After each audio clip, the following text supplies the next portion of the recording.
جنگ احزاب میں حضرت جابر رضی اللہ تعالیٰ عنہ نے حضور سرور عالم صلی اللہ علیہ وآلہ وسلم کی دعوت کی اور ایک بکری ذبح کی۔ جب حضور صحابہ کرام کے ساتھ جابر رضی اللہ تعالیٰ عنہ کے گھر پہنچے تو انہوں نے کھانا لا کر آگے رکھا۔ کھانا تھوڑا تھا اور کھانے والے زیادہ تھے۔ حضور صلی اللہ علیہ وآلہ وسلم نے فرمایا، تھوڑے تھوڑے آدمی آتے جاؤ اور باری باری کھانا کھاتے جاؤ۔ چنانچہ ایسا ہی ہوا کہ جتنے آدمی کھانا کھا لیتے وہ نکل جاتے، اور اسی طرح جب سب نے کھانا کھا لیا تو حضرت جابر فرماتے ہیں کہ حضور نے پہلے ہی فرما دیا تھا کہ کوئی گوشت کی ہڈی نہ توڑے، نہ ہی پھینکے، سب ایک جگہ پر رکھتے جائیں۔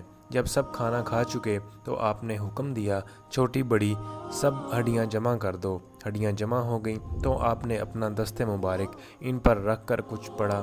آپ کا دست مبارک ابھی ہڈیوں کے اوپر ہی تھا اور زبان مبارک سے آپ کچھ پڑھ ہی رہے تھے کہ وہ ہڈیاں کچھ کا کچھ بننے لگیں، یہاں تک کہ گوشت پوست تیار ہو کر کان جھاڑتی ہوئی وہ بکری اٹھ کھڑی ہوئی۔ حضور نے فرمایا، جابر لے یہ اپنی بکری لے جا۔ دوستو، اگر آپ چینل پر نئے ہیں اور کون کیا ہے چینل سبسکرائب نہیں کیا تو چینل سبسکرائب کر لیں اور بیل آئیکن پہ پریس کر لیں۔